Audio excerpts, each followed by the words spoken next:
Di pesantren Imam Putra, ada satu kalimat yang selalu membuat semangat kami meletup-letup.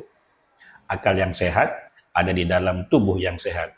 Al-aqlus salim fil jismis salim. Nah, kalimat ini benar-benar menginspirasi kami, teman-teman.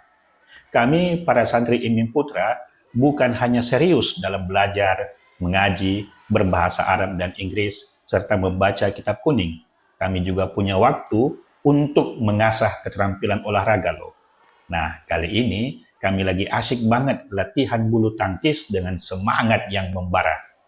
Setiap minggunya kami bersemangat banget melakukan latihan bulu tangkis ini dan tentunya kami punya pelatih yang super asyik dan penuh semangat. Selain melatih fisik supaya sehat dan bugar, latihan ini juga menjadi momen rekreasi yang bisa menyegarkan pikiran dan semangat kami. Seru kan? Kami percaya dengan menjaga tubuh, pikiran kami juga jadi lebih segar dan semangat untuk menghadapi segala tantangan hidup. Jadi kami tidak hanya jago mengaji dan belajar, tapi juga jago main bulu tangkis.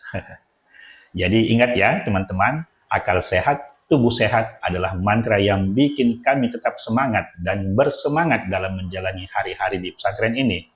Jaga keseimbangan antara belajar, beribadah, dan berolahraga ya, biar kita semua jadi santri yang sehat, ceria, dan penuh semangat.